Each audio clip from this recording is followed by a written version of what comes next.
Friends, இந்த வீடியோவில் வந்து 8th தமிழ் வந்து இயல் 5 பார்ப்போம். குழல் இனிது யாழினிது.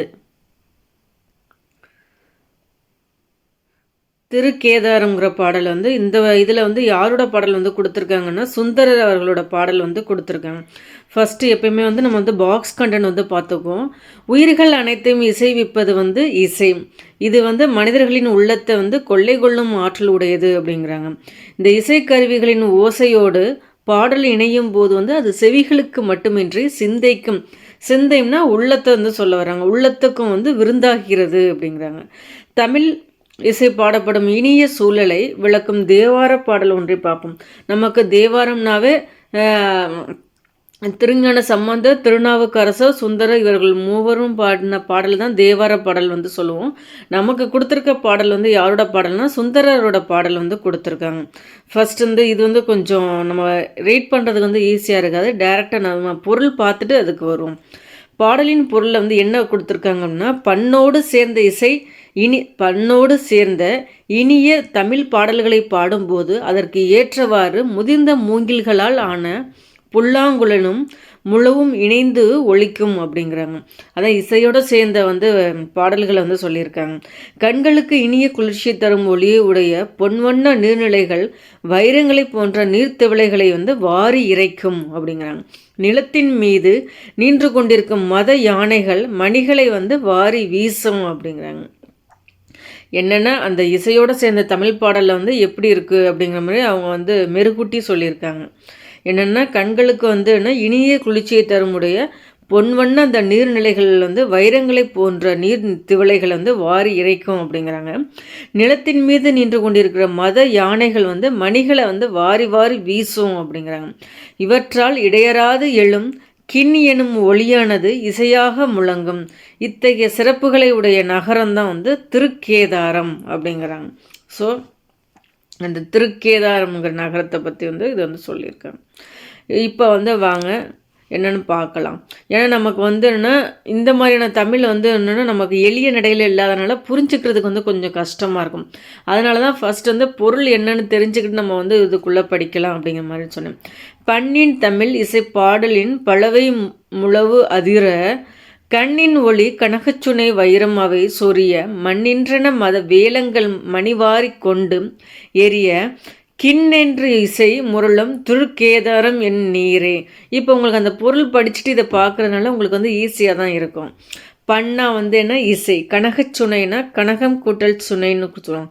பொன்வண்ண நீர்நிலைகளை தான் வந்தோன்னா கனகச்சுனை அப்படிங்கிறாங்க. மத வேலங்கள், வேலங்கள்னாவே வந்து யானைகளை வந்து சொல்லுவாங்க. அதுலேயும் வந்து என்ன பிடினா வந்து பெண் யானையை வந்து சொல்லுவாங்க, களிறுனா வந்து ஆண் யானையை வந்து சொல்லுவாங்க. வேலங்கள்னா வந்து யானைகள், மத வேலங்கள்னா மத யானைகள். முரளும்னா வந்து முழங்கும். இதை பார்த்துக்கோங்க, கொஞ்சம் குழப்புற மாதிரி வந்து இருக்குது. முரளும்னா வந்து முழங்கும். பல வெய்னா வந்து முதிர்ந்த மூங்கில். இது வந்து நீங்கள் படிக்காமல் போனீங்கன்னா குழப்ப வாய்ப்பு இருக்குது. பல வெயினா முதிர்ந்த மூங்கில், முரளும்னா முழங்கும். இந்த பண் இசையும் கனகச்சுனை மத வேலங்கள்லாம் மோஸ்ட்டாக வந்து உங்களால் ஈவன் படிக்க முடியல கூட கெஸ் பண்ணிடலாம். முரளும்னா முழங்கும், பலவைனா முதிர்ந்த மூங்கில். இப்போ வந்து சுந்தரர்னா என்ன, அவங்க வந்து யார் அப்படிங்கிற பார்ப்போம். நூல்வெளியில் சுந்தரர் வந்து தேவாரம் பாடிய மூவருள் வந்து ஒருவர் அப்படிங்கிறாங்க. இவருக்கு வந்து என்னென்ன சிறப்பு பெயர்கள்லாம் வந்து இருக்குது அப்படின்னா, நம்பி ஆரூரா தம்பிரான் தோழர் எனும் சிறப்பு பெயரால் வந்து அழைக்கப்படுகிறார் அப்படிங்கிறாங்க. திருமுறைகள் வந்து இவர் வந்து 12 திருமுறைகள் வந்து இவரோட திருமுறை வந்து 7ஆம் திருமுறையாக வந்து இருக்குங்க. முதல் 3 திருமுறைகள் வந்து சம்பந்தர் வருவாங்க. அடுத்த 3 4 to 6 வந்து யார் வருவாங்கன்னா அப்பர் வருவாங்க, திருநாவுக்கரசர் வருவாங்க. 7ஆம் திருமுறையாக தான் சுந்தரர் அவரோட பாடல்கள் வந்து இருக்குது அப்படிங்கிறாங்க. ஸோ அந்த முதல் 7 திருமுறைகளை தான் வந்து தேவாரத்தை வந்து சொல்லுவாங்க. இவர் அருளிய தேவார பாடல்கள் வந்து 12 திருமுறைகள் வந்து 7ஆம் திருமுறையாக வந்து வைக்கப்பட்டுள்ளன அப்படின்னா. இவர் இயற்றிய திருத்தொண்டு தொகையை வந்து முதல் நூலாக கொண்டு தான் சேக்கிழார் வந்து பெரிய, நம்ம அடிக்கடி சொல்லியிருக்கோம், சேக்கிலார் வந்து பெரிய புராணத்தை வந்து எழுதினது வந்து எதை வந்து அடிப்படையாக வச்சுன்னா சுந்தரர் எழுதிய திருத்தொண்ட தொகையை அடிப்படையாக வச்சு தான் எழுதியிருப்பார். திருஞான சம்பந்தர், திருநாவுக்கரசர், சுந்தரர் ஆகிய மூவர் பாடிய பாடல்களின் தொகுப்பே தேவாரம் அப்படிம்பாங்க. நம்ம குழப்ப வாய்ப்பு இருக்குது. ஏன்னா மாணிக்க வாசகரும் வந்து இவங்களோட நால்வராக வந்து வருவாங்க. பட் வந்து நான் மாணிக்க வாசகர்கள் எழுதிய திருமுறை வந்து 8ஆம் திருமுறையாக வரும். ஆனால் தேவாரம் வந்து 1 to 7 வரையும் இருக்கிறது தான் தேவார பாடல்கள். அது யார் யாரோட பாடல்களோட தொகுப்பு அப்படின்னா சம்பந்தர், திருநாவுக்கரசர், சுந்தரர் அவர்களின் தொகுப்பு. இந்த நூலை தேவாரத்தை தொகுத்தது யார் அப்படின்னா வந்து நம்பி தான் வந்து தொகுத்திருப்பாங்க. இந்நூலில் சுந்தரர் பாடியுள்ள திருக்கேதார பாடல் வந்து இங்கு தரப்பட்டுள்ளன அப்படிங்கிறாங்க. இது நல்லா பார்த்துக்குங்க. தேக்கூட்டல் ஆரம்னா இறைவனுக்கு சூட்டப்படும் மாலைன்னு சொல்கிறாங்க. இதே தேக்கூட்டல் வாரம் அந்த பிரித்திருக்கதை பார்த்துங்க. ஏன்னா இதை வச்சு கேள்விகள் வந்து கேட்குறாங்க. தேக்கூட்டல் ஆரம்னா இறைவனுக்கு சூட்டப்படும் மாலை, தேக்கூட்டல் வாரம் அப்படின்னா வந்து இனிய இசை பொருந்திய பாடல்கள் எனவும் வந்து பொருள்படும் அப்படின்னு. ஸோ பிரிக்கிறத வச்சு தான் நமக்கு வந்து பொருள் இருக்குது. இறைவனுக்கு சூட்டப்படும் மாலை அப்படின்னா தேக்கூட்டல் ஆரம், தேக்கூட்டல் வாரம்னா இனிய ஓசை பொருந்திய இசை பொருந்திய பாடல்கள் அப்படிங்கிறாங்க. பதிகம் என்பது வந்து என்னென்னா 10 பாடல்களை வந்து கொண்டது. இதே சதகம் அப்படின்னா வந்து என்ன சொல்லுவோம், 100 பாடல்களை கொண்டது அப்படிம்போம். பதிகம் அப்படின்னா வந்து 10 பாடல்களை வந்து கொண்டது அப்படின்னு. ஸோ இது வந்து ஒரு திருக்கேதார பாடல் வந்து பார்த்துருக்கோம். அது வந்து சுந்தரோட பாடல். இதில் வந்து பொருள்கள் வந்து பார்த்துக்கங்க, கேட்க வந்து வாய்ப்பு இருக்குது. சேக்கிலார் பெரிய புராணம் வந்து எழுதியிருப்பாங்க. அதுக்கு திருத்தொண்ட புராணம் கூட வந்து சொல்லியிருப்பாங்க. இந்த பெரிய புராணத்தை வந்து எதை அடிப்படையாக வச்சு எழுதியிருப்பாங்க அப்படின்னா சுந்தரர் எழுதிய திருத்தொண்ட தொகையை வச்சு தான் எழுதியிருப்பாங்க. தேவாரம்னா 3 சம்பந்தர், திருநாவுக்கரசர், சுந்தரோட பாடல்களோட தொகுப்பு தான் வந்து தேவார பாடல்கள். இதை தொகுத்தது யார் அப்படின்னா நம்பியாண்டார் நம்பி. சுந்தரருக்கு என்னென்ன சிறப்பு பெயர்கள்லாம் இருக்குது அப்படின்னா நம்பியாரூரார் இருக்குது, தம்பிரான் தோழர், இதெல்லாம் அவரோட சிறப்பு பெயர்கள். தேவாரத்தை வந்து 2 விதமாக பிரிக்கலாம். தேக்கூட்டல் ஆரம்னு பிரிக்கலாம், தேக்கூட்டல் வாரம்னு பிரிக்கலாம். தேக்கூட்டல் ஆரம் அப்படின்னா இறைவனுக்கு சூட்டப்படும் மாலை அப்படிங்கிறாங்க. தேக்கூட்டல் வாரம் அப்படின்னா வந்து இனிய ஓசை பொருந்திய பாடல்கள் அப்படிங்கிறாங்க. இதுதான் நம்ம இப்போ பார்த்ததில் ரொம்ப முக்கியம், பார்த்துக்கோங்க. காட்டிலிருந்து வந்த டேஷ் கரும்பை தின்றன. வேலங்கள்னா நம்ம பார்த்துருக்கோம், யானைகள்னு பார்த்துருக்கோம். அதிலே களிறுனா வந்து யானைன்னு சொல்லுவாங்க, பிடினா பெண் யானைன்னு சொல்லுவாங்க, பார்த்துக்குங்க. கனகச்சுனை எனும் சொல்லை பிரித்தெழுத கிடைப்பதுன்னா கனகம் கூட்டல் வந்து சுனை. முழவு கூட்டல் அதிர எனும் என்பதனை சேர்த்தெழுத கிடைப்பது முழவதிர. இது வந்து என்ன, உடல் மேல் உயிர் வந்து ஒன்றுவது இயல்பே எனும் இது. இப்படி புணர்ச்சி பார்க்கும்போது தெரியும். பிரித்தெழுதுக, சேர்த்தெழுதுக, பொருள் எல்லாமே பார்த்துக்குங்க. பாடறிந்து ஒழுகுதல் அப்படிங்கிறது இது வந்து ஒரு கலித்தொகை பாடல். இதை எழுதுனது யார் அப்படின்னா நல்லந்துவனார் வந்து எழுதியிருக்காங்க. அன்பு, அறிவு, பண்பு போன்றவை ஒவ்வொரு மனிதனும் வளர்த்து கொள்ள வேண்டிய உயர் குணங்கள். இதை வந்து கேட்க வாய்ப்பு இருக்குது. மனிதன் வளர்த்துக்க வேண்டிய உயர் குணங்கள் என்னென்ன அப்படின்னு கூட்டுது. ஆப்ஷனில் 4 ஆப்ஷனில் வந்து அப்படியே வந்து இது பண்ணுவாங்க. நமக்கு வந்து என்ன ஆன்சர் வந்து அன்பு, அறிவு, பண்பு. இந்த சொற்களின் பொருளை மேலோட்டமாக அனைவரும் அறிவர் அப்படிங்கிறாங்க. ஆனால் ஒவ்வொன்றுக்கும் நுட்பமான பொருள் உண்டு. அதை வந்து விளக்குறதா வந்து இந்த நமக்கு கொடுத்துருக்க கலித்தொகை பாடல் அப்படின்னு வந்து சொல்கிறாங்க. ஸோ மனிதன் வளர்த்து கொள்ள வேண்டிய உயர் குணங்கள் என்னென்ன அப்படின்னா அன்பு இருக்கணும், அறிவும் இருக்கணும், பண்பும் இருக்கணும். இதை கேட்கலாம். ஏன்னா நீங்கள் வந்து ப்ரீவியஸ் இயர் கொஸ்டின்ஸ் நீங்கள் பார்த்தீங்க அப்படின்னா அவங்களோட கொஸ்டின்ஸ் வந்து எப்படி மேக் பண்ணுறாங்கங்கிற ஒரு ஐடியா வந்து வரும். நீங்கள் வந்து தமிழில் ப்ரீவியஸ் இயர் கொஸ்டின்ஸும் பாருங்கள், ப்ளஸ் பேரலில் வந்து கண்டென்ட்டும் பாருங்கள். அப்போ தான் வந்து அவங்க வந்து டிஎன்பிசியில் எடுக்கிறவங்க வந்து கொஸ்டின்ஸ் வந்து எப்படி நீங்கள் வந்து அவங்க வந்து எப்படி ஃபார்ம் பண்ணுறாங்க அப்படிங்கிற ஒரு ஐடியாவும் உங்களுக்கு வந்து கிடைக்கும். இதில் நமக்கு எப்படின்னா மனிதன் வளர்த்துக்கொள்ள வேண்டிய உயர் குணங்கள் யாவை அப்படின்னு ஆப்ஷனில் வைக்கும்போது அன்பு, அறிவு, பண்புங்கிறது ஆன்சர்.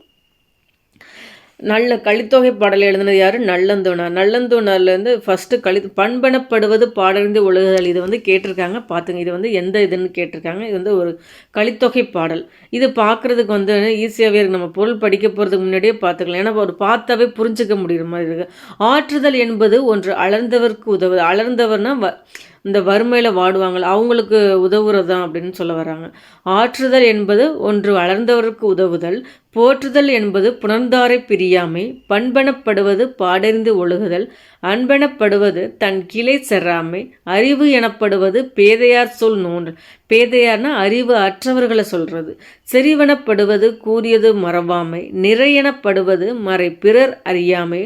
முறையெனப்படுவது கண் ஓடாது உயிர் வௌவல். பொறை எனப்படுவது போற்றாரை பொறுத்தல். இதுதான் வந்து ஒரு நல்லந்துவனாரோட இது. அலர்ந்தவர் அப்படின்னா வந்து வறியவர் அப்படிங்கிறத வந்து சொல்கிறாங்க. செராமை அப்படின்னா வந்து வெறுக்காமை, நோன்றல்னா பொறுத்தல், போற்றார்னா பகைவர், கிளைனா சுற்றம், சுற்றம்னாவே வந்து உறவினர்களை தான் வந்து சொல்லுவாங்க. பேதையார்னா அறிவு அற்றவர், கேட்டிருக்காங்க பார்த்துக்கோங்க. மறாமைனா மறவாமை, இதுலேயே வந்து 2 வந்திருக்கு. செராமை மறாமைன்னு வந்திருக்கு. செராமைனா வெறுக்காமை, மறவாமை, பொறைனா வந்து பொறுமை. பேதையர்னா அறிவு அற்றவர், பொறைனா பொறுமையாக இருக்கிறது, அதை தான் சொல்ல வராங்க. அலர்ந்தவர்னா வறியவர், போற்றார் பகைவர் அப்படிங்கிறாங்க. இல்வாழ்வு என்பது வறியவர்களுக்கு வந்து உதவி செய்கிறது அப்படிங்கிறாங்க. பாதுகாத்தல் என்பது அன்புடையோரை வந்து பிரியாது வாழ்தல். பண்பெனப்படுவது பாடர்ந்து ஒழுகுதல், சான்றோர் காட்டிய வழியில் நடத்தல். அன்பு எனப்படுவது உறவினர்களோடு வெறுப்பின்றி வாழ்தல் அப்படிங்கிறாங்க. அறிவு எனப்படுவது அறிவு அற்றவர் கூறும் சொல்களை வந்து பொறுத்தல், பொறைனா பொறுமைன்னு சொல்லுவோம். செறிவுனா வந்து முன் சொன்ன வாக்கை வந்து மறக்காமல் காப்பாற்றுவதான் வந்து செறிவு.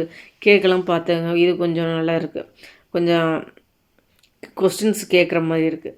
நிறை எனப்படுவது மறைப்பொருளை பிறர் அறியாமல் காத்தல் அப்படிங்கிறாங்க. நீதிமுறை எனப்படுவது குற்றம் செய்தவருக்கு உரிய தண்டனை வழங்குதல். பொறுமை எனப்படுவது தம்மை இகழ்வாரையும் பொறுத்தல் அப்படிங்கிறாங்க. நாம் ஒவ்வொருவருக்கும் இத்தகைய பண்பு நலன்களை பின்பற்றி வாழணும் அப்படிங்கிறாங்க.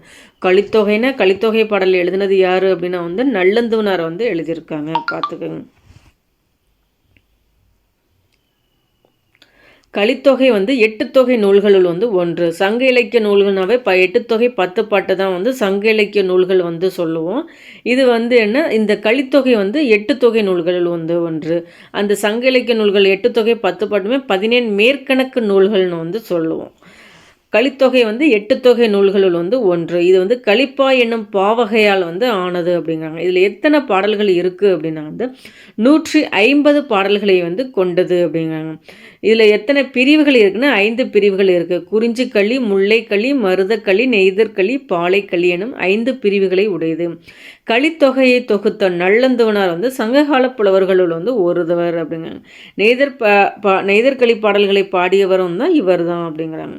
ஸோ கலித்தொகைங்கிறது ஒரு 8 தொகை நூல்களுள் ஒன்று. இது கலிப்பாவைகளானது. இதில் உள்ள பாடல்கள் வந்து 150 பாடல்கள். கலித்தொகையை தொகுத்தவர் நல்லந்துவனார், நெய்தல்களை பாடியவரும் அவர் தான் அப்படிங்கிறாங்க. பசியால் வாடும் டேஷ் உணவளித்தல், நம்ம அலர்ந்தவர்னா வறுமையில் இருக்கிறவங்களுக்கு உணவளித்தல் நமது கடமை அப்படிங்கிறாங்க. நம்ம டேஷ் இகழ்பவர் வந்து பொறுத்து கொள்ளுதல் வேண்டும். மறைபொருளை காத்தல் தான் வந்து நிறை எனப்படும் அப்படிங்க. பாடறிந்துனா பாடு கூட்டல் அறிந்து, முறையெனப்படுவதுனா முறை கூட்டல் எனப்படுவதான் முறையெனப்படுவது. அடுத்து நாட்டுப்புற கைவினை கலைகள். இதில் வந்து ரொம்ப கொஞ்சம் கண்டென்ட் கொஞ்சம் நிறையா இருக்கும், பார்த்துக்கோங்க. கண்ணுக்கும் கருத்துக்கும் மகிழ்ச்சி அளித்து நற்பண்புகளை வளர்ப்பது கலைகளின் வந்து ஒரு இயல்பு அப்படிங்கிறாங்க. மேலும் அவை தொன்மையான பண்பாட்டு கூறுகளையும் எடுத்து கூறுகின்றன.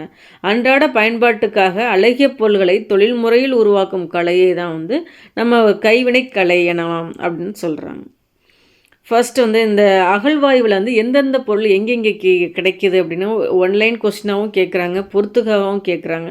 நமக்கு மேக்ஸிமம் வந்து முதுமக்கள் தாளிகள் வந்து எங்கே கிடைச்சிருக்கு அப்படின்னு கேட்டோம்னா ஆதிச்சநல்லூர் எந்த டிஸ்ட்ரிக் அப்படின்னா தூத்துக்குடி டிஸ்ட்ரிக்.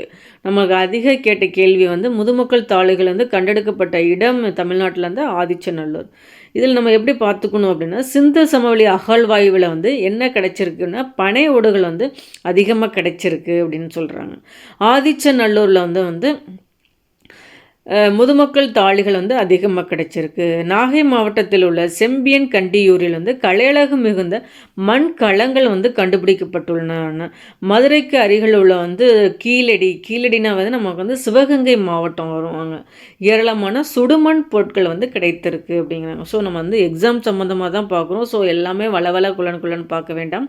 சிந்து சமவெளி அகழ்வாய்வுனா பனை ஓடுகள் வந்து கிடைச்சிருக்கு. நம்ம தமிழ்நாட்டில் அப்படின்னா ஆதிச்சநல்லூரில் வந்து முதுமக்கள் தாளிகளும் செம்பியன் கண்டியூரில் வந்து மண்கலங்களும் வந்து கண்டுபிடிக்கப்பட்டிருக்கு. இதே கீழடியில் வந்து சுடுமண் பொருள்கள் வந்து கிடைத்திருக்கு அப்படிங்கிறாங்க. அடுத்து வந்து திருவைனா என்ன அப்படின்னா பானை செய்கிறதுக்கு வந்து ஒரு சக்கரம் பயன்படுத்துகிறாங்களா, அதை தான் வந்து திருவை அப்படிங்கிறாங்க. பானையை வந்து செய்கிறதுல வந்து என்ன சொல்கிறாங்கன்னா பானை அணைதல் அப்படிங்கிறதான் மரபு அப்படிம்பாங்க. மற்றதெல்லாம் கதை தான். நான் எது எக்ஸாமோ அதை மட்டும் சொல்கிறேன். இப்போ நம்ம என்ன பார்த்தோம், சுடுமண் பொருட்கள் எல்லாமே எங்கே அதிகம் கிடச்சிருக்குன்னு பார்த்தோம், கீழடியில் தான் பார்த்தோம். மதுரைக்கு அருகில் எக்ஸாக்டான சிவகங்கை டிஸ்ட்ரிக்ட் தான் வந்து கீழடி அப்படிம்பாங்க. மண்பாண்டங்களை போன்றே களிமண்ணால் செய்யப்பட்டு சூளையில் சுட்டு எரிக்கப்படுபவை வந்து என்னன்னு சொல்கிறாங்கன்னா, மண்பாண்டங்கள் மாதிரியே களிமண்ணில் வந்து செஞ்சு அந்த சூளையில் சுட்டு எடுக்கிறாங்களா, அதாவது சுடுமண் சிற்பங்கள் அப்படிங்கிறாங்க. தமிழகத்தில் வந்து தமிழர்கள் வந்து பழங்காலத்தில் இருந்தே இந்த சுடுமண் சிற்பக்கலையில் சிறந்து விளங்கியிருக்காங்க அப்படிங்கிறாங்க.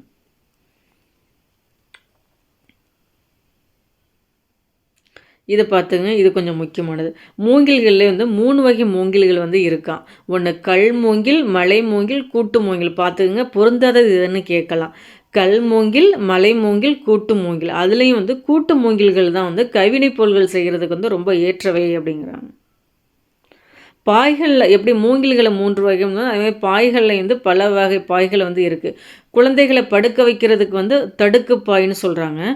உட்கார்ந்து உண்ண உணவு வந்து பந்திப்பாய்ன்னு சொல்கிறாங்க. இதே உட்காரவும் படுக்கவும் உதவுவது திண்ணைப்பாய். திருமணத்துக்கு பயன்படுத்துவது வந்து பட்டுப்பாய் அப்படிங்க. இஸ்லாமியர் வந்து தொழுகைக்கு பயன்படுத்துறது வந்து தொழுகைப்பாய் அப்படிங்கிறாங்க. ஸோ இது மாதிரி பல வகை பாய்கள் வந்து இருக்குது அப்படிங்கிறாங்க. முற்காலத்தில் பாய்மர கப்பல்களில் பயன்பட்டது கூட பாய் தான் அப்படிங்கிறாங்க. இதை எது சொல்லுது அப்படின்னா வந்து புறநானூறு வந்து சொல்லுது. கூம்பொடு மீப்பாய் களையாது என்னும் அடியால் இப்போ கேளுன்னா இந்த வரிகள் வந்து கொடுத்து இது வந்து எந்த நூலில் குறிப்பிட்டிருக்காங்கன்னு கேட்பாங்க.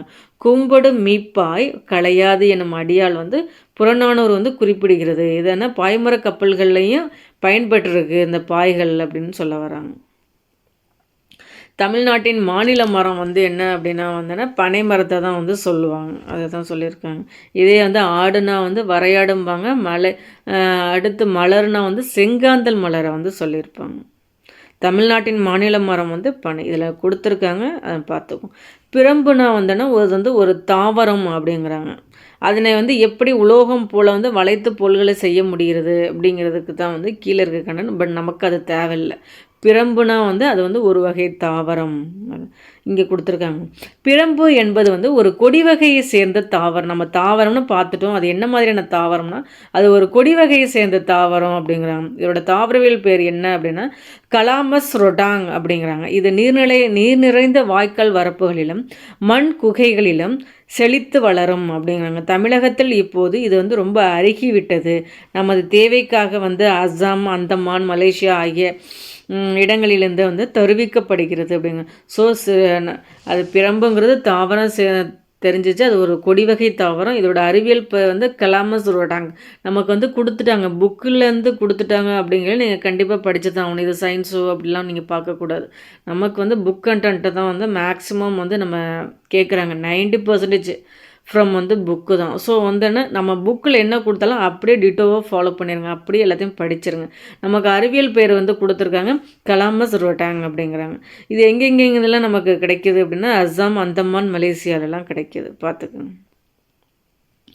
பழந்தமிழ் இலக்கியங்களை பாதுகாத்து வைத்தவை வந்து பனை ஓலைகளில் வந்து கல்வெட்டு சிற்பங்கள்லாம் வந்துச்சு. பட் அதுக்கு முன்னாடியே வந்துன்னா பனை ஓலைகள்லாம் வந்து இது பண்ணியிருந்தாங்க. பானை செய்தலை வந்துன்னா பானையை வந்து வனைதல்னு சொல்லுவாங்க. மட்டும் அல்ல எப்படின்னா மட்டும் கூட்டல் அல்ல, இம் கூட்டல் தான் வந்து மேன முடியும். ஸோ அப்போ மட்டும் அல்லன்னு வந்துடும். கயிறு கட்டில் என்பதை சேர்த்துலன்னா கயிற்று கட்டில். ஓகே. தமிழ் இசை கருவிகள் இதுலேயும் வந்து நமக்கு வந்து எக்ஸாம் சம்மந்தமான நிறைய கேள்விகள் இருக்கும். பார்த்துக்குங்க. ஒரு சொல்லின் பொருளை அறிய பயன்படுவது தான் வந்து அகராதி அப்படிங்கிறாங்க. ஒரு பொருள் குறித்த அனைத்து விவரங்களையும் அறிந்து கொள்ள பயன்படுவது வந்து கலைக்களஞ்சியம் ஆகும். இது பல்துறை அறிவை உள்ளடக்கியதாக அல்லது ஒரு குறிப்பிட்ட துறை அறிவை உள்ளடக்கியதாக அமைந்திருக்கும் அப்படிங்கிறாங்க. இந்த கலைக்களஞ்சியத்தில் வந்து தகவல்கள் வந்து பெரும்பாலும் வந்து எப்படி இருக்கும் அப்படின்னா அகர வரிசையில் தான் தொகுக்கப்பட்டு இருக்கும் அப்படிம்பாங்க. இசைத்துறை பற்றிய கலைக்களஞ்சியத்தையும் வந்து பார்ப்போம் அப்படின்னு சொல்லியிருக்காங்க இந்த லெசனில். ஃபர்ஸ்ட் வந்து இசைனா என்ன அப்படிங்கிறாங்க. மக்களின் உள்ளத்தில் எழுந்த உணர்ச்சி குரல் வழியாக அல்லது செயற்கை கருவி ஒன்றின் வழியாக வெளிப்பட்டது அப்படிங்கிறாங்க. இது வந்து நகை, அழுகை, வீரம் உள்ளிட்ட 9 சுவைகளை வெளிப்படுத்தக்கூடிய கலையாக பிறந்தது அப்படிங்கிறாங்க. இசையை வந்து என்னென்னு சொல்கிறாங்க அப்படின்னா நகை, அழுகை, வீரம் உள்ளிட்ட 9 சுவைகளை வந்து ஒரு வெளிப்படுத்தக்கூடிய வந்து நம்ம வந்து அழுகிறதுக்குனால இசையை, சந்தோஷத்துக்கும் இசை போல சொல்கிறாங்களா, அதை தான் சொல்ல வராங்க. ஒரு வீரத்தை வெளிப்படுத்தவங்க இசையை போட்ட வெளிப்படுத்துவாங்களா, அதை தான் சொல்கிறாங்க. 9 சுவைகளை வெளிப்படுத்தக்கூடிய கலையாக பிறந்தது அப்படிங்கிறாங்க. இதை தான் இசை. குரல் வழி இசை, கருவி வழி இசை அப்படின்னு 2ஆக பிரிக்கலாம் அப்படிங்கிறாங்க. இசைக்கருவிகள் பாருங்கள், இசையின் இனிமைக்கு வந்து ரொம்ப துணையாக இருக்கிறது நம்ம இசைக்கருவிகள் தானே, அதை தான் சொல்ல வராங்க. கால தேவைகள், சமய சடங்குகள், திருவிழாக்கள் போன்ற பல நிகழ்வுகளின் பொருட்டு பலவிதமான இசைக்கருவிகள் தோன்றி வளர்ச்சி பெற்றன அப்படிங்கிறாங்க. குரல் இசைக்கு மட்டும் இசைக்கருவிகள் வந்து குரல் இசைக்கு மட்டும் பயன்படுவை, நாடகத்திற்கு மட்டும் பயன்படுவை, இரண்டிற்கும் பயன்படுவேன பலவாக தோன்றி கிளைத்தன அப்படிங்கிறாங்க. இசைக்கருவிகளை இசைத்து பாடல் பாடுபவர் என்ன சொல்கிறாங்க அப்படின்னா பாணர்கள் அப்படிங்கிறாங்க. அந்த இன்ஸ்ட்ருமெண்ட்டை வாசித்து இசைக்கிறாங்க பார்த்தீங்களா, இசைச்சிக்கிட்டே பாடல் பாடுபவரை வந்தோன்னா பாணர் அப்படிங்கிற நல்லா நோட் பண்ணிக்கோங்க. ஸோ பாய்கள் பயன்படுத்தினதையும் சொன்னது புறநானூறு தான், இசை பற்றினதையும் வந்து சொன்னது வந்து புறநானூறு தான். நல்லியால் மறுப்பின் மெல்ல வாங்கி பாணன் சூடான் பாடினே அணியாள். ஸோ வந்து இசைச்சிக்கிட்டே பாடுறவங்கள வந்து பாணர் அப்படிங்கிறாங்க. அவங்கள பற்றின நியூஸ் வந்து எதில் இருக்குது அப்படின்னா புறநானூரில் இருக்குன்னு நோட் பண்ணிக்கோங்க. இதை பார்த்துங்க. இதை வந்து பொறுத்துகளை கேட்கலாம். நரம்பு கருவிகள்னால் என்ன, காற்று கருவிகள் என்ன, கஞ்சக்கருவிகள் என்ன அப்படின்னு கேட்கலாம். இசைக்கருவிகளை வந்துன்னா 4 வகையாக பிரிக்கிறாங்களாம். தோல் கருவி, நரம்பு கருவி, காற்று கருவி, கஞ்சக்கருவி அப்படின்னு. தோல் கருவினா விலங்குகளின் தோலால் மூடப்பட்டு செய்யும் கருவிகளை தான் வந்து தோல் கருவிகள் அப்படிங்கிறாங்க. தோல் கருவிகளுக்கு எடுத்துக்காட்டு என்னென்ன அப்படின்னா முழவு, முரசு, இதெல்லாம் வந்து தோல் கருவிகள். இது நரம்பு கருவிகள்னால் வந்து யாழ், வீணை எல்லாமே வந்து நரம்பு கருவி, நரம்பு அல்லது தந்திகளை உடையவை தான் வந்து நரம்பு கருவிகள் அப்படிங்கிறாங்க. காற்று கருவிகள்னால் குழல், சங்கு, உங்களுக்கு கொஞ்சம் கெஸ் பண்ணிக்க முடியும். சிலது இந்த தோல் கருவிகள் பார்த்துக்குங்க, கஞ்சக்கருவிகள் பார்த்துங்க. ஏன்னா மேக்ஸிமம் வந்து நரம்பு கருவிகளையும் காற்று கருவிகளையும் நீங்கள் கெஸ் பண்ணிடுவீங்க.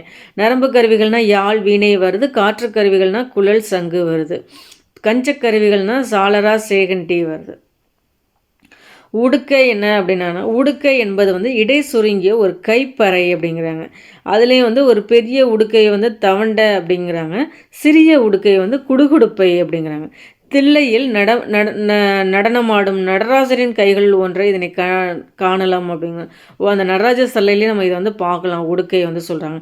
ஸோ பெரிய உடுக்கையாக இருந்தால் தவண்டைங்கிறாங்க, சின்ன உடுக்கையாக இருந்தால் குடுகுடுப்பை அப்படிங்கிறாங்க. இப்போ தண்டுடுக்கை வந்து தாளம் தக்கை சார நடம் பயில்வார் அப்படின்னு வந்து யார் உடுக்கையை பற்றினது வந்து நீங்கள் அப்படி தான் படிக்கணும். படிக்கிறது வந்து அந்த லைனையே ஞாபகம் வச்சுக்க முடியாது. ஸோ பாய் பயன்படுத்தியிருக்காங்க, பாய்மர கப்பல் அப்படிங்கிறது புறநானூறு வச்சுக்கணும்.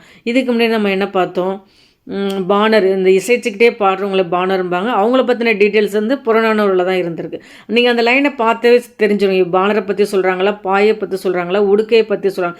ஸோ உடுக்கையை பற்றி யார் சொல்லியிருக்காங்கன்னா சம்பந்தர் வந்து சொல்லியிருக்கார். தண்டுடுக்கை தாளந்தக்கை சாரணடம் பயில்வார் அப்படின்னு சொன்னது யார் அப்படின்னா வந்து சம்பந்தர் தான் வந்து சொல்லியிருக்காங்க. குடமுழா அப்படின்னா வந்து 5 முகங்களை உடைய முரசு வகையை சேர்ந்ததான் வந்து குடமுழா அப்படிங்கிறாங்க. இதை எதுக்கு இது வந்து பஞ்சமகா சப்தம் கூட வந்து குடமுழா வந்து சொல்கிறாங்க. எந்த காரணத்தின்மாக சொல்லியிருக்காங்க அப்படின்னா, ஒரு பெரிய குடத்தின் வந்து வடிவில் 5 வட்ட வடிவ வாய், அந்தந்த இமேஜை பார்த்தவே தெரியும்பாங்க, 5 வட்ட வடிவ வாய்களுடன் வந்து அமைந்திருக்குங்கிறாங்க. நடுவில் இருக்கும் வாய் வந்து மற்றவற்றை விட அந்த ஃபஸ்ட்டு 5 வாய் இருக்குங்கிறாங்க. அந்த நடுவில் உள்ள வாய் தான் வந்து பெருசாக இருக்குது மற்ற 4 விட அப்படிங்கிறாங்க. ஒவ்வொரு வாயும் வந்து தோலால் மூடப்பட்டிருக்கும் அப்படிங்க. ஒவ்வொரு வாயிலிருந்தும் ஒரு தனி வகையான இசை பிறக்கும். இதன் காரணமாக இதனை வந்து பஞ்சமகா சப்தம் அப்படிங்கிறாங்க. இது வந்து கோயில்களில் ஒலிக்கப்படும் இசைக்கருவியாகும். சென்னை அருங்காட்சியகத்தில் வந்து இந்த குடமுழா வந்து இருக்குது அப்படிங்கிறாங்க. ஸோ குடமுழா வந்து பஞ்சமகா சப்தம் கூட சொல்கிறாங்க. குழல் அப்படின்னா என்ன, நம்ம வந்து ஆல்ரெடி பார்த்துருக்கோம். குழல்னா ஒரு காற்று கருவி, புல்லாங்குழல். காடுகளில் வளரும் மூங்கிலில் வண்டுகள் வந்து துளையிடும். அவற்றின் வழியாக காற்று வீசும்போது இன்னிசை எழுப்பும் அப்படிங்கிறாங்க. இதனை கேட்டு மகிழ்ந்த நம் முன்னோர் அமைத்து கொண்டவை தான் இந்த குழல்கள். குழல்கள்லேருந்து 2 வகை வந்து இருக்குது அப்படிங்கிறாங்க. வேங்குழல், புல்லாங்குழல் அப்படிங்கிறாங்க. குழல் 7 சுரங்களை உண்டாக்குவதற்கு உரிய 7 துளைகளை வந்து இதை கேட்டுங்க. இதில் வந்து 7 துளைகள், 7 சுரங்களை உண்டாக்குவதற்கு 7 துளைகள் இடப்பட்டிருக்கும் அப்படிங்கிறாங்க. சுமார் 20 விரல் நீளம் கூடியதாக வந்து இருக்கும் அப்படிங்கிறாங்க. மூங்கில் மட்டுமின்றி சந்தனம், செங்காலி, கருங்காலி ஆகிய மரங்களாலும் குழல்கள் வந்து செய்யப்படுகின்றன அப்படி. மூங்கில்ல மட்டும் செய்யலை, இந்தந்த மரங்களெல்லாம் செய்கிறோங்கிறாங்க. எந்தெந்த மரம்? சந்தனம், செங்காலி, கருங்காலி இந்த 3 வகை மரங்கள்லையுமே செய்கிறாங்களாம். குழல் வந்து கொன்றை குழல், முல்லை குழல், ஆம்பல் குழல். கொன்றை குழல், முல்லை குழல், ஆம்பல் குழல் என பல வகையான குழல்கள் இருந்ததாக வந்து சிலப்பதிகாரம் கூறும். ஸோ சிலப்பதிகாரத்தை பற்றின டீட்டெயில் வந்து 2 கொடுக்குது. ஒன்று சிலப்பதிகாரம், இன்னொன்று வந்து திருக்குறள் வந்து இருக்குது. ஸோ குழல்களில் வந்து 3 வகையான குழல்கள் வந்து இருக்குது, பல வகையான குழல்கள் இருக்குது. அதில் கொன்றை குழல், முல்லை குழல், ஆம்பல் குழலும் ஒன்று அப்படின்னு சொல்கிறது வந்து சிலப்பதிகாரம். குழலினிது யாழினிது என்பதும் மக்கள் மழலை சொல் கேளாதவர். இதை சொன்னது யார் அப்படின்னா வந்து திருவள்ளுவர் வந்து திருக்குறளில் வந்து சொல்லியிருக்காங்க. பாய் பற்றி சொல்லியிருக்குது புறநானூறு, பாணரை பற்றின டீட்டெயிலும் புறநானூறு, உடுக்கை வந்து சம்பந்தர். அப்படி தான் நீங்கள் படிக்கணும், ஏன்னா அந்த லைனே மனப்படம் பண்ண முடியாது. அடுத்து குழல்கள் பற்றின சொன்னது வந்து ஒன்று சிலப்பதிகாரம், அடுத்து வந்து திருக்குறள். கொம்புனா என்ன? மனிதர்கள் வந்து தொடக்க காலத்தில் வந்து பாருங்க, கொம்பு வந்து ஒரு வகை வந்து காற்றுக்கருவிங்கிற மாதிரி சொல்லியிருக்காங்க. நம்ம காற்றுக்கருவி வந்து என்ன பார்த்தோம்? குழல் பார்த்தோம். இன்னொன்று என்ன பார்த்தோம்?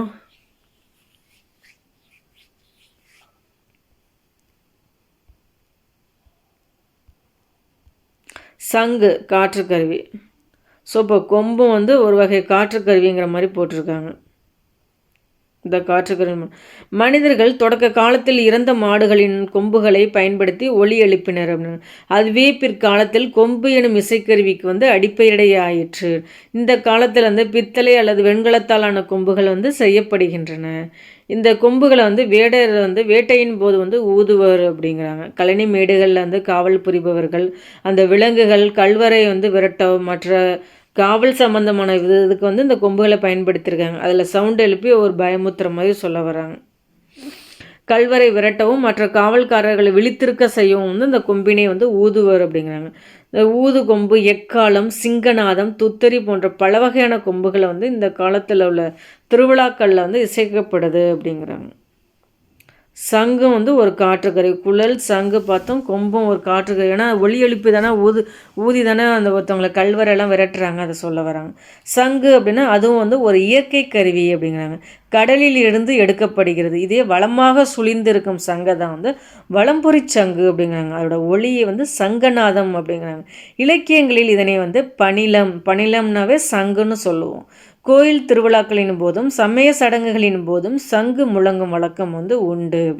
இப்போ திருப்பாவை, சங்குடு சக்கரம் ஏந்தும் தடக்கையான பங்கைய கண்ணானை பாடலோர் எம்பாவாய் அப்படின்னு. திருப்பாவைன்னா ஆண்டாள் தானே பாடியிருப்பாங்க. அவங்க வந்து பெருமாளை வந்து கல்யாணம் பண்ணிக்கணும் அப்படிங்கிறதுக்காக வந்து தான் திருப்பாவை பாடலை கூட வந்து ஏற்றிருப்பாங்க. ஸோ வந்து அவங்க வந்து பெருமாளோட 2 பக்கமும் வந்து சங்கு சக்கரம் வந்து இருக்குல்ல, நீங்கள் அதை வச்சு கூட நீங்கள் கெஸ் பண்ணிக்கலாம். ஸோ திருப்பாவை வந்து ஆண்டாள் வந்து அவங்க வந்து பெருமாளை தான் வந்து தன்னோட கணவனை அடையணும்னு எண்ணி வந்து திருப்பாவை பாடல்கள்லாம் வந்து பாடுவாங்க.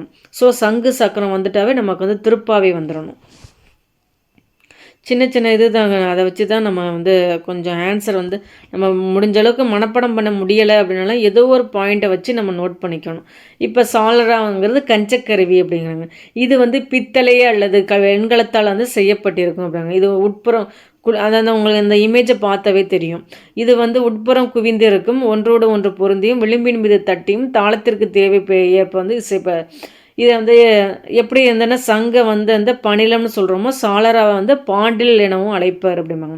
இது கோவில் கூட்டு வழிபாட்டின் போதும் இன்னிசை அரங்குகளின் இசைக்கப்படும் இன்றியமையாத ஒரு இசைக்கருவி அப்படிங்கிறாங்க. இதை வந்து இப்போ வந்து நம்ம இந்த காலத்தில் வந்து ஜால்ரா அப்படிங்கிறோம். ஸோ நம்ம ஜால்ரா தட்டுறோம் அப்படின்னு கூட வந்து இதை சொல்லுவோம்ல, சாளரா வந்து ஜால்ரான்னு சொல்ல ஆரம்பிச்சிட்டோங்க.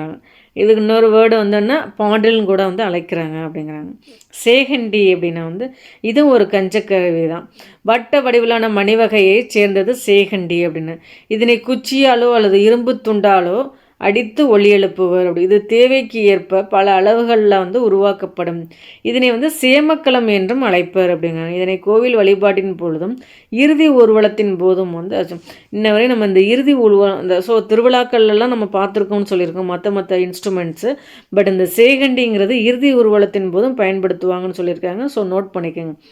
சேகண்டியை வந்து சேமக்கிழம்னு அழைப்பாங்களாம். இதை வந்து கோவில் வழிபாட்டின் பொழுதும் இறுதி ஊர்வலத்தின் போதும் இதை பயன்படுத்துவாங்க அப்படிங்கிறாங்க. இதே ஜால்ராவை வந்து பாண்டிலும்பாங்க. சங்க வந்து ப பணிலம்னு சொல்லுவாங்க. நோட் பண்ணுங்க. திமிலை அப்படின்னா பலா மரத்தினால் செய்யப்பட்டு விலங்கு தோலினால் கட்டப்பட்டிருக்கும் கருவி தான் வந்து திமிலை அப்படிங்கிறாங்க. மணற்கடிகார வடிவத்தில் இந்த கருவி வந்து அமைந்திருக்கும். இதனை வந்து பாணி என்னும் பெயரால் வந்து அழைப்பார் அப்படிங்கிறாங்க. ஸோ அந்த இதை பார்த்தாவே தெரியும். இதுதான் வந்து திமிலை அப்படிங்கிறாங்க. இதோட வடிவம் எப்படி இருக்குன்னா ஒரு மணற்கடிகார வடிவம் இருக்குல்ல, அது மாதிரி வந்து இருக்குது. இதை வந்து பாணி அப்படின்னு கூட வந்து அழைப்பாங்க அப்படிங்கிறாங்க. சங்கொடு தாரை காலம் தளங்கொல்லி முழங்கு பேரி வெங்கருள் பம்பை கண்டை வியன்துடி திமிழை கட்டி. ஸோ அந்த திமிழுங்கிறதா உங்களுக்கு வந்து கீ பாயிண்ட். அந்த திமிழ்னு வந்து எதில் சொல்லியிருக்காங்கன்னா பெரிய புராணம் அப்படிங்கிற மாதிரி பார்த்துங்க. ஸோ பாய் புறநானூறு, பாணர் புறநானூறு, அந்த கொன்றை குழல், ஆம்பல் குழல் இதெல்லாம் வர்றது வந்து சிலப்பதிகாரம், திருக்குறளும் வரும். திருக்குறளை பார்த்தாவே உங்களால் புரிஞ்சிக்க முடியும். அடுத்து நம்ம வேறு என்ன பார்த்தோம்? தண்டுடுக்கை அப்படின்னு வந்தால் வந்து நம்ம சம்பந்தர்னு சொன்னோம். இப்போ வந்து திமில்னு வந்திருக்கா வந்து என்ன பெரிய புராணம் பார்த்துங்க. அடுத்து சங்கு சக்கரம்னு வந்தால் திருப்பாவை ஆண்டாளோட இது வந்துடும். பறைனா விலங்கு தோளால் இழுத்து கட்டப்பட்ட கருவி தான் வந்து பறை அப்படிங்கிறாங்க. பறை வந்தோன்னா ஆகோட் பறை அப்படின்னு. ஆகோட் பறைனா ஆணிரையை பகைவர்களின் ஆணிரையை கவர செல்லும் போது வந்து ஆகோட் பறை வந்து முழங்குவர் அப்படிங்கிறாங்க. இந்த பறையை எதுக்காக பயன்படுத்தியிருக்காங்க? ஒரு செய்தியை வந்து தெரிவிக்கணுங்கிறதுக்காக தான் இந்த பறையை பயன்படுத்தியிருக்காங்க. இப்போ நம்ம என்ன பயன்படுத்துகிறோம்? அதை வந்து தப்பு அப்படின்னு வந்து பயன்படுத்துகிறோம். இதனை முழக்கி கொண்டு ஆடும்போது ஆடும் ஆட்டம் தான் வந்து தப்பாட்டம்.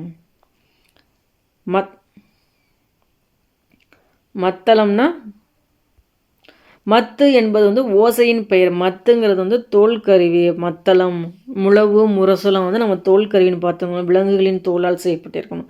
மத்து என்பது வந்து ஓசையின் வந்து பெயர். இசைக்கருவிகளுக்கு எல்லாம் தளம் அடிப்படையாகும். மத்து கூட்டல் தளம் மத்தளம் என்று ஆகியது என்கிறார் வந்து அடியாருக்கு நல்ல. ஸோ அடியாருக்கு நல்லர் தான் இதை சொல்லியிருக்காரு. மத்தளத்தின் நடுப்பகுதி வந்து பொருத்தும், கடைப்பகுதி சிறுத்தும். மத்தளத்தின் நடுப்பகுதி வந்து பெருத்தும் பெருசாகவும் கடைப்பகுதி வந்து சிறுத்தும் காணப்படும். மரத்தால் செய்யப்பட்டிருக்கும். இதன் வாய்ப்பகுதி வளையங்களில் தோல் இழுத்து கட்டப்பட்டிருக்கும் அப்படிங்கிறாங்க. இந்த கருவி வந்து 2 கைகளால் வந்து இசைக்கப்படுகிறது. இதனையே வந்து முதல் கருவி அப்படிங்கிறாங்க. தஞ்சாவூர் பெரிய கோயிலில் வந்து கல்வெட்டில் கோயிலுக்கு நியமிக்கப்பட்ட இசைக்கலைஞர்களுள் வந்து கொட்டி மத்தளம் வாசிப்பவர் வந்து ஒருவரும் இருந்தார் என்பதை ஸோ மத்தளத்தை பற்றின டீட்டெயில் வந்து என்ன தஞ்சாவூர் பெரிய கோயிலில். ஸோ இந்த மாதிரி கலைஞர்கள் வந்து இருந்திருக்காங்க. மத்தளம் வந்து வாசிச்சிருக்காங்கங்கிற நியூஸ் கூட இருக்குது அப்படின்னு வந்து சொல்கிறாங்க. மத்தளம் கொட்ட வரிச்சங்கம் நின்றூத முத்துடை தாமம் நிறைத்தாழ்ந்த பந்தர்கீழ் நாச்சியார் திருமொழி. ஸோ தஞ்சாவூர் பெரிய கோயிலோட கல்வெட்டில் வந்து ஒரு மத்தளம் வாசித்ததுக்கான ஒரு என்ன சொல்கிறது ஒரு குறியீடு இருந்திருக்கு. இசைக்கலைஞர்கள்லாம் இருந்திருக்காங்க அப்படின்னு வந்து சொல்லியிருக்காங்க. இந்த மத்தளம் கொட்ட வரிச்சங்கம்னா வந்துன்னா நாச்சியார் திருமொழி. இதே வந்து சங்கு சக்கரம்னு வந்தால் திருப்பாவை. மத்தளம் கொண்ட வரிச்சங்கம் நின்றூத முத்துடை தாமம் நின்றாய்ந்த பந்தர்க்குன்னா நாச்சியார் திருமொழி. ஏன்னா நாச்சியார் திருமொழியும் ஆண்டாள் தான், திருப்பாவையும் ஆண்டாள் தான். ஸோ அந்த டிஃப்ரென்ஸ் வந்து புரிஞ்சுக்கோங்க. முரசு அப்படின்னா வந்துன்னா அதுவும் வந்து ஒரு தோல் கருவின்னு பார்த்துட்டோம். தமிழர்கள் போர் துணையாக கொண்ட கருவிகளில் வந்து முதன்மையானது வந்து முரசு அப்படிங்க. படை முரசு, கொடை முரசு, மணமுரசு என்று 3 வகையான முரசுகள் வந்து பழந்தமிழ் நாட்டில் வந்து புழக்கத்தில் இருந்தன அப்படிங்கிறாங்க. தமிழ் மக்களிடம் 36 வகை முரசுகள் வந்து வழக்கத்தில் இருந்திருக்கு அப்படின்னு சிலப்பதிகாரத்தில் வந்து சொல்லியிருக்காங்க. சிறப்புக்கு அந்த எப்படி வந்து குழல்கள் பற்றின டீட்டெயில் இருக்கோ அதே மாதிரி முரசுகளை பற்றியும் வந்து இருக்குது. அதுலேயும் வந்து 36 வகையான முரசுகளை வந்து வழக்கத்தில் இருந்திருக்கு அப்படின்னு வந்து சிலப்பதிகாரத்தில் வந்து குறிப்பிட்டிருக்காங்க. மாக்கண் முரசம் என்று மதுரை காஞ்சியும் வந்து குறிப்பிடுது அப்படிங்கிறாங்க. ஸோ 36 வகையான முரசுகள் இருந்ததற்கான குறிப்பு வந்து சிலப்பதிகாரத்தில் வந்து இருக்குது. மாக்கண் முரசம் அப்படிங்கிறது வந்து மதுரை காஞ்சி வந்து குறிப்பிடுறாங்க முரசை பற்றி. அடுத்து முழவுனா என்னென்னு பார்த்தாங்க. முழவுனா வந்து பொருணராற்றுப்படையில் தான் வந்துன்னா முழவு பற்றி சொல்லியிருக்காங்க. ஒரே முகத்துடைய முரசு வகையை வந்து சேர்ந்ததான் வந்து முழவு அப்படிங்கிறாங்க. ஒரு பெரிய குடத்தின் வாயில் தோலை இழுத்து கட்டப்பட்ட கருவியாகும். இந்த தோலில் வந்து ஒரு வகையான பசை மண்ணை தடவி வந்து முழக்குவர் அப்படிங்க. மண்ணம்மை முழவு என்று பொருணராற்றுப்படையில் வந்து இடம்பெற்றுள்ளது அப்படிங்க. காலத்தை அறிவிக்க நாளிகை முழவு, காலை முழவு ஆகியவை பயன்படுத்தப்பட்டன. கலையுண கிளிந்தின் கலை உண கிழிந்த முழவுமருள் பெரும்பலம் அப்படின்னு வந்து புறநானூறு வந்து சொல்லுது. மன்னமை முழவு அப்படின்னா வந்து பொருநராற்றுப்படை. முரசை பற்றி வந்தோன்னா சிலப்பதிகாரத்துலேயும் குறிப்பிட்டிருக்காங்க, மதுரை காஞ்சிலையும் குறிப்பிட்டிருக்காங்க. முழவு பற்றி வந்து புறநராற்றுப்படையிலையும் இருக்குது, புறநானூறுலையும் இருக்குது. மன்னவை முழவு அப்படின்னா வந்து பொருநராற்றுப்படை, கலை உண கிழிந்த முழவுமருள் பெரும்பலம் அப்படிங்கிறது வந்து புறநானூறு. ரொம்ப ஈஸியாக தான் இருக்குது. நீங்கள் வந்து நீங்கள் எப்படி படிக்கிறீங்கங்கிறதுல தான் நீங்கள் எப்படி ஞாபகம் வச்சுக்கிறது வந்து இருக்குது. ஸோ வந்து படிக்கும்போது நீங்கள் தெளிவாக படிச்சிட்டிங்க அப்படின்னா 1 or 2 டைம்ஸ் வந்து ரிவைஷன் பண்ணால் போதும். பட் வந்து என்ன, நீங்கள் படிக்கிறதையே வந்து நீங்கள் எக்ஸாம் சம்மந்தமாக படிக்காமல் எல்லாமே படிச்சிங்க அப்படின்னா ஞாபகம் வச்சுக்கிறதும் கொஞ்சம் கஷ்டமாக இருக்கும். ஸோ ஸ்மார்ட் ஒர்க்கு அப்படிங்கிறது நீங்கள் வந்து கண்டென்ட்டை எப்படி நீங்கள் உள்ளே எடுத்துக்கிறீங்கிறதுல தான் வந்து இருக்குது. நல்லா பார்த்துக்கங்க. யாழ் அப்படின்னா வந்து என்ன சொல்கிறாங்கன்னா, வேட்டுவர் இருக கட்டில் வேட்டுவர் இருக கட்டிய தங்கள் வில் நாணில் இருந்து எழும் ஓசை தான் வந்து எழும் ஓசை வந்து உணர்ந்தனர் அப்படிங்கிறாங்க. இது வந்து ஒரு வில்லை போன்ற வளைவு உடையதும் நரம்புகளால் ஆனதும் விரலால் வருடக்கூடியதுமான கருவி ஒன்றை வந்து உருவாக்கினர் அப்படிங்கிறாங்க. நீங்கள் அந்த படத்தை பார்த்தாவே உங்களால் புரிஞ்சுக்க முடியும். இதன் அடிப்படையில் உருவானதான் வந்து யாழ் அப்படிங்கிறாங்க. யாழ்லேயே 3 வகை பழம் பேரியாழ் செங்கோட்டியாழ் தான் ரொம்ப பழமையான யாழ் வந்து அப்படிங்க. யாழின் வகைக்கு ஏற்ப அதில் நரம்புகளும் வந்து எண்ணிக்கை வந்து மாறுபடுகிறது. இதுலேயே ரொம்ப பழமையானது வந்து பேரியாழ் செங்கோட்டியாழ் வந்து சொல்கிறாங்க. 21 நரம்புகளை கொண்டது வந்து என்ன அப்படின்னா வந்து பேரியாழ் அப்படிங்கிறாங்க. இதே 19 நரம்புகளை கொண்டது வந்து மீன் வடிவில் அமைந்தது வந்து மகரயாழ் அப்படின்னு. 14 நரம்புகளை கொண்டது வந்து சகோடயாழ். 21னா வந்து பேரியாழ், 19னா மகரயாழ், 14 நரம்புனா சகோடையாழ். யாழின் வடிவமே மெல்ல மெல்ல மாற்றி அமைந்து பிற்காலத்தில் வந்து அது வந்து வீணையாக மாறிடுச்சு அப்படிங்கிறாங்க. யாழ் போன்ற அமைப்புடைய நரம்பு கருவி தான் வந்து வீணை அப்படிங்கிறாங்க. இது வந்து என்ன 7 நரம்புகளை வந்து கொண்டது அப்படிங்கிறாங்க. நம்ம எப்படி புல்லாங்குழலுமே 7 துளைகள் இருக்கும், 7 சுரங்கள் இருக்கும், அது மாதிரி தான் வீணையும் வந்து சொல்கிறாங்க 7 நரம்புகளை கொண்டது அப்படிங்கிறாங்க. இடக்கை விரல்களால் நரம்புகளை அமுக்கியும் தேய்த்தும் வழக்கை சுண்டு விரல் கம்பிகளை மீட்டியும் இசை எழுப்புவர் அப்படிங்கிறாங்க.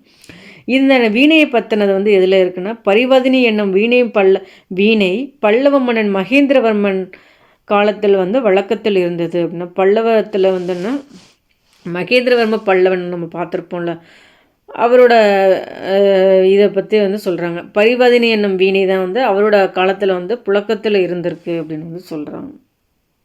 இது ரொம்ப ஈஸி தாங்க. நீங்கள் வந்து எக்ஸாம் சம்மந்தம்னால நோட் பண்ணிக்கிட்டிங்கன்னா ரொம்ப ஈஸி, பார்த்துக்குங்க. நம்ம வந்து ஒரு சின்ன சின்ன பாயிண்ட்ஸ் வச்சு நீங்கள் நோட் பண்ணிக்கிட்டிங்கன்னா ரொம்ப ஈஸி. ஆனால் பார்க்க வந்து திடீர்னு குழப்புற மாதிரி வந்து இருக்கும். நீங்கள் படிக்கும்போதே கொஞ்சம் தெளிவாக படிச்சுக்கிட்டீங்க அப்படின்னா வந்து ரொம்ப ஈஸி. தொகைநிலை தொடர், தொகாநிலை தொடர் அப்படின்னா வந்து பார்த்துக்குங்க. ஃபர்ஸ்ட்டு சொல்னா என்ன சொல்கிறாங்கன்னா, ஒரு எழுத்து தனித்து நின்னாலும் பல எழுத்துக்கள் சேர்ந்து நின்னாலும் பொருள் தருவது வந்து சொல் அப்படிங்கிறாங்க. சொற்கள் வந்து பல தொடர்ந்து நின்று பொருள் தருவது வந்து சொற்றொடர் அப்படி இல்லைன்னா தொடர் அப்படிங்கிறாங்க. பால் பருகினான் வெண்முத்து, பால்னா பாலை பருகினான் வெண்மையான முத்து அப்படிங்க. அதில் வந்து பால் பருகினான் வேற, பாலை பருகினான்னா அதில் அந்த ஐ வருதில்ல, அந்த பாலை தானே பருகினான், அந்த உருபு வந்து மறைஞ்சு வருது. வெண்முத்துனா அந்த ஒரு வெண்மையான முத்து, அதில் அந்த மை மறைஞ்சு வெண்முத்துன்னு வருது. அது மாதிரி வந்து ஒரு பொருளை வந்து உணர்த்துறது தான் வந்து தொகை அப்படிங்கிறாங்க, வேற்றுமை தொகை அப்படிங்கிறாங்க. இரு சொற்களுக்கு இடையில் வேற்றுமை உருபுகளோ வினை பண்பு முதலியவற்றின் உருபுகளோ மறைந்து வருமானால் அது வந்து ஒரு தொகை அப்படிங்கிறாங்க. அது வேற்றுமை தொகையா வினைத்தொகையா பண்பு தொகையாங்கிறது வந்து அந்த லைனை பொறுத்து தான் இருக்குன்னு சொல்கிறாங்க. ஸோ அந்த உருபுகள் மறைந்து வந்தாவே அது தொகை அப்படிங்கிறாங்க. தொகைநிலை தொடர் அது எத்தனை வகைப்படும்? 6 வகைப்படும். வேற்றுமை தொகை, வினைத்தொகை, பண்பு தொகை, உவமைத்தொகை, உண்மைத்தொகை, அன்மொழி தொகை அப்படிங்கிறாங்க. வேற்றுமை தொகைக்கு ஒரு எடுத்துக்காட்டு பாருங்கள். திருக்குறளை வந்து படித்தாள், அதை எப்படியெல்லாம் படிக்கலாம்? திருக்குறளை படித்தாள். ஸோ வந்துன்னா அதில் ஐ வந்து மறைந்து வந்திருக்கு. ஸோ அந்த வேற்றுமை உருபு மறைந்து வந்தாவே அது வந்து ஒரு தொகைநிலை தொடர் அப்படின்னு வந்து சொல்லிட்டோம். ஸோ இது வந்து ஒரு வேற்றுமை உருபு தானே மறைந்து, அதனால் இது வந்து வேற்றுமை தொகை அப்படிங்கிறாங்க. இது சொற்களுக்கு இடையில் வேற்றுமை உருபு மறைந்து வருவதால் அது வந்து ஒரு வேற்றுமை தொகை அப்படிங்கிறாங்க. அதுக்கு கூட எடுத்துக்காட்டும் வந்து கொடுத்துருக்காங்க பாருங்கள். திருவாசகத்தை படித்தான், தலையால் வணங்கு, சிதம்பரத்திற்கு சென்றான். ஸோ ஐ ஆல் கு இன்னதுக்கண் மொத்தம் வந்து 8 வேற்றுமை தொகை தொடர் வந்து இருக்கும். முதல் வேற்றுமை தொடருக்கும் 8ஆம் வேற்றுமை தொடருக்கும் உருபுகள் வந்து கிடையாது அப்படின்னு பார்த்துருக்கோம். அந்த இன்பிட்வீன் கேப்பில் வந்து 2 to வந்து 7 வரையும் உள்ளதுக்கு மட்டும்தான் வேற்றுமை தொகை வந்து உருபுகள் வந்து இருக்கும் அப்படின்னு பார்த்துருக்கோம். இதை பார்த்தவே உங்களுக்கு வந்து தெரியும். மலையின் கண் குகை, கம்பரது பாடல், மலைவில் மலையின் வில் அருவி, சிதம்பரத்திற்கு சென்றான், தலையால் வணங்கு, திருவாசகத்தை படித்தான். மனப்படம் பண்ணாமல் புரிஞ்சுக்கிட்டு படிங்க. உருபும் பயனும் உடன் தொக்க தொகை, பண பை அப்படின்னு சொல்கிறாங்க. இது வந்து பணத்தை கொண்ட பை என விரிந்து பொருள் தெரியுது. பணப்பைனா வந்துன்னா அந்த பையில் வந்து பணத்தில் அந்த பையில் பணம் இருக்குதுன்னு சொல்கிறாங்க. ஸோ அதான் வந்து இது வந்து விரிந்து வருது.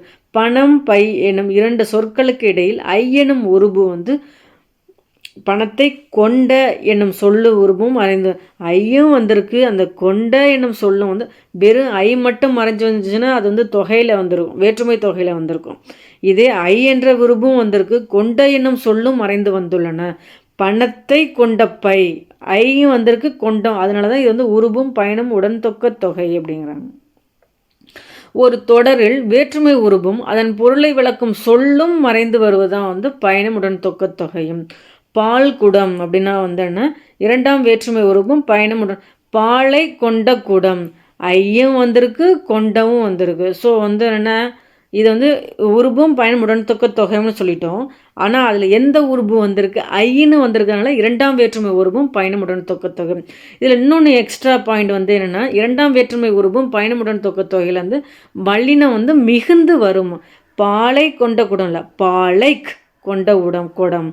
நீங்கள் சொன்னாவே இது பண்ணணும். 3ஆம் உருவும் பயனுமுடன் தொக்க.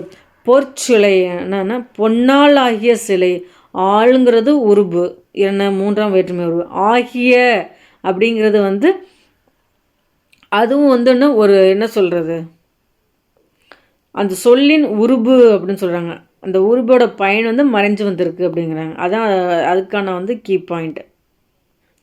பொற்சிலைனா பொன்னால் ஆகிய சிலை, வெறும் உருபு மட்டும் வராமல் அதோட கிட்ட அந்த உருபின் பயணம் வந்திருக்கிறதுனால இது 3ஆம் உருவும் பயணமுடன் தொக்க தொகை.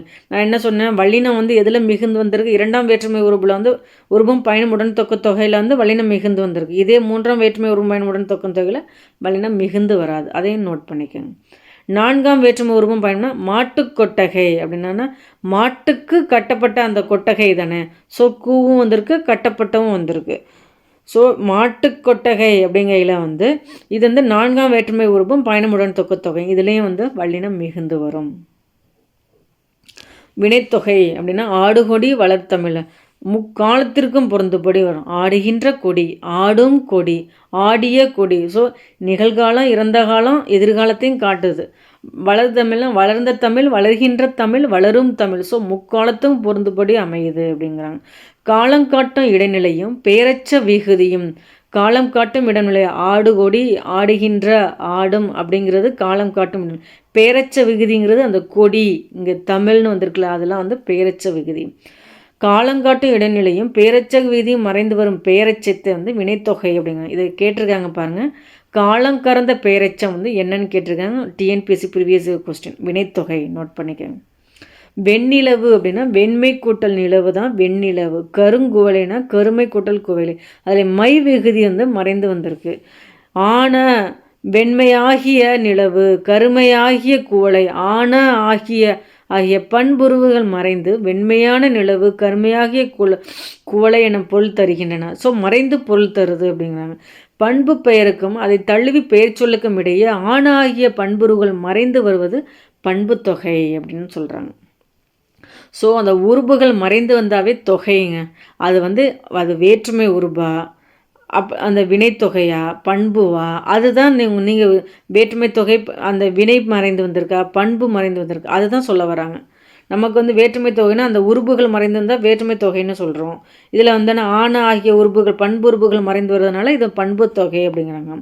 ஸோ அந்த காலத்தை வந்து மறைஞ்சு வருது இல்லை, ஆடுகின்ற ஆடும் அது மாதிரி மறைந்தது அது வந்து வினைத்தொகைன்னு சொல்கிறோம். அதாங்க, வேறு ஒன்றும் இல்லை. இருபெயரிட்டு பண்பு தொகை என்னன்னா பனை மரம் அப்படின்னா. ஸோ வந்து மரங்கிறது பொது பெயர் தெரியும். பனைங்கிறது அது வந்து ஒரு சிறப்பு பெயர். மரத்திலேயே அது ஒரு பனை. பனை என்பது மரங்களுள் ஒன்றை குறிக்கும் சிறப்பு பெயர். ஸோ சிறப்பு பெயர் முன்னும் பொது பெயர் பின்னும் இடையில் ஆகிய என்னும் பண்புறுப்பு மறைபது இருபெயரிட்டு பண்பு தொகை அப்படிங்கிறாங்க. ஊமை தொகைனா வந்து மலர் விழி, மலர் போன்று விழி என்ற பொருள் தருது. ஸோ வந்து மலருங்கிறது ஓமை, விழிங்கிறது ஓமேயம், இடையில் போன்ற என்னும் ஓம உருவம் மறைந்து உள்ளது. இவ்வாறு ஊமைக்கும் ஊமேயத்துக்கும் இடையில் போன்ற, போல, போன்ற, நிகர, அன்ன முதலிய ஓம உருவுகள் ஒன்று மறைந்து வருவது வந்து ஓமை தொகை அப்படிங்கிறாங்க. ஊமை தொகைனா இரவு பகல் தாய் தந்தைனா அதில் வந்து என்கிற இடைச்சொல் வந்து மறைந்து வந்திருக்கு. இரவும் பகலும் தாயும் தந்தையும் நம்ம படிக்கணும். அதில் அந்த இல்லைல்ல. ஸோ வெளிப்படையாக வந்தால் அது எண்ணுமை. இதே மறைந்து வந்தால் அது வந்து ஊமை தொகை. இதுதான் இது கொடுத்துருக்காங்க பாருங்கள். ஒன்றுக்கு மேற்பட்ட சொற்களில் என்ற உருபு வெளிப்படையாக வருவது எண்ணுமை. இரவும் பகலும் பசுவும் கன்றும் இது மாதிரி வெளிப்படையாக வந்தால் எண்ணுமை. இதே இந்த மறைந்து வந்திருந்தால் அது உண்மை தொகை. அன்மொழி தொகை அடிக்கடி கேட்பாங்க. பொற்றொடி வந்தால் அப்படின்னா பொற்றொடி என்பது பொன்னாலான வளையல் எனப்படும். அந்த பொன்னாலான வளையலை உடைய பெண் தான் வந்து வர்றா அப்படின்னு வந்து சொல்கிறாங்க. அணிந்த பெண். பொற்றொடி என்பது பொன்னாலான வளையல் என பொழுதரும். இது இந்த தொடரில் வந்தால் என்னும் வினைச்சொல்லை தழுவி நிற்பதால் பொன்னாலான வளையலை அணிந்த பெண் வந்தாள் அப்படின்னு வந்து சொல்கிறாங்க. ஸோ ஆள் என்னும் மூன்றாம் வேற்றுமை உருபும் ஆகிய என்னும் பண்புருபும் ஆகிய என்னும் அதன் பயனும் மறைந்து வந்து வந்தாள் என்னும் சொல்லி பெண், வந்தாள் என்னும் சொல்லால் பெண் என்பதையும் வந்து வந்தாள் அப்படின்னு சொல்கிறாங்களா. ஸோ வந்து ஒரு பெண் தானே, அதையும் குறிப்பதனால இதை மூன்றாம் வேற்றுமை புறத்து பிறந்த அன்மொழி தொகை அப்படின்னு வந்து சொல்கிறாங்க.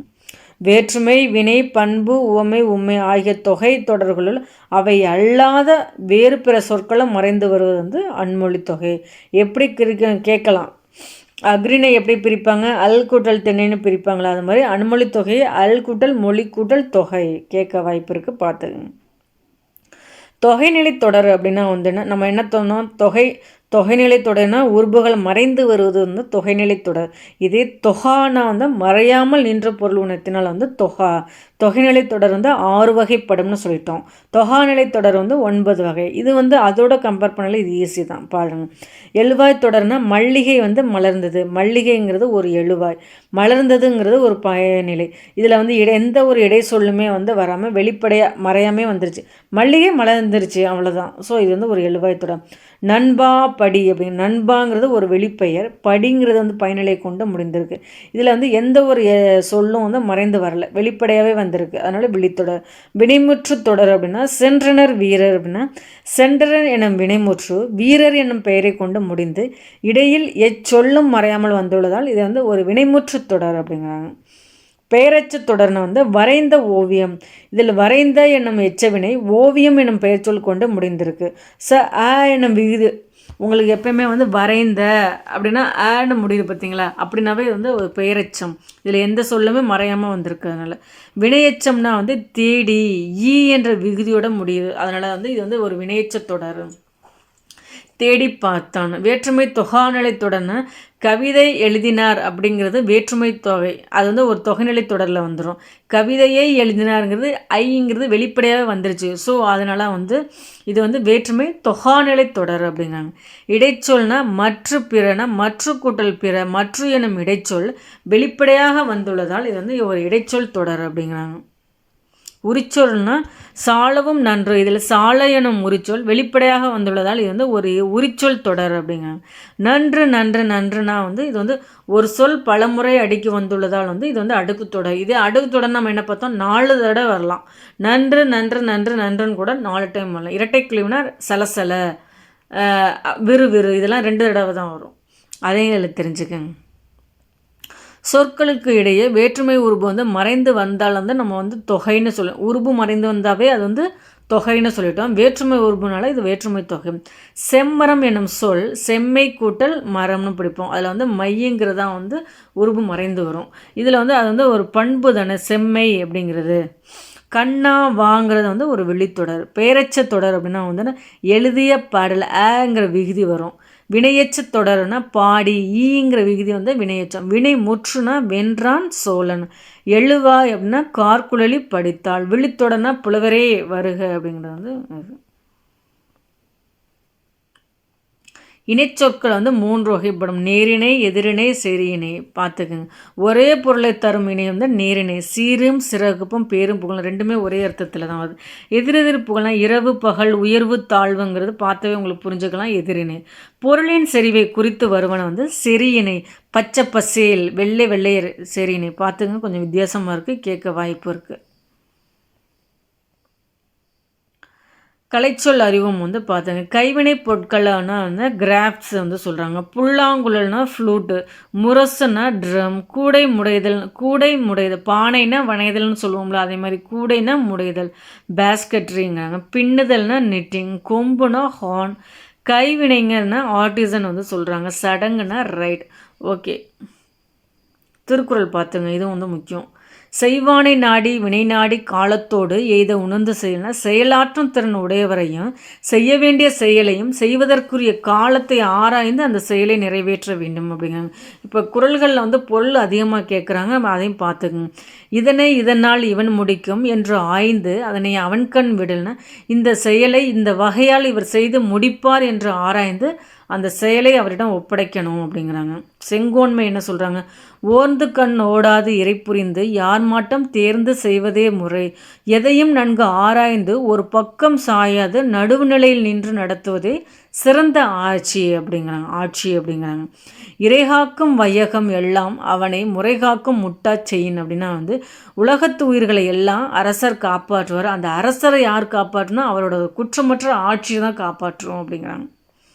வெறுவந்த செய்யாமைனா தக்காங்க நாடி தலைச்செல்லா வண்ணத்தால் ஒத்தாங்க ஒற்பது வேந்து. ஒருவர் செய்த குற்றத்தை முறையாக ஆராய்ந்து அவர் மீண்டும் குற்றம் செய்யாதவாறு தண்டிப்பது அந்த அரசனோட கடமை அப்படிங்கிறாங்க.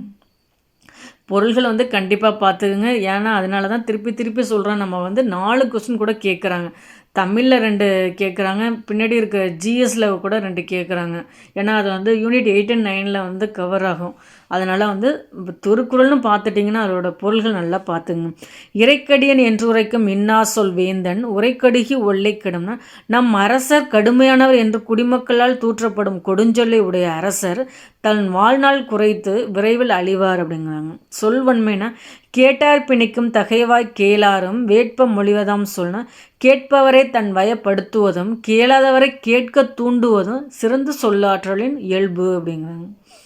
சொல்லுக சொல்லை பிரிது ஓர் சொல்லல் அச்சொல்லை வெல்லும் சொல் இன்மை அறிந்து நாம் சொல்லும் சொல்லை வேறு சொல்லால் வெல்ல இயலாதவாறு சிறந்த சொற்களை தேர்ந்தெடுத்து பேசணும் அப்படிங்கிறாங்க. அவையறிதல், இது ரொம்ப நல்லா இருக்கும் பாருங்க. அவையறிந்து ஆராய்ந்து சொல்லுக சொல்லின் தொகையறிந்த தூய்மை அவர். சொல்வளமும் நற்பண்பும் உடையவர்கள் தாம் பேசும் அந்த அவையின் தகுதி அறிந்து பேசணும் அப்படின்னு சொல்ல வராங்க.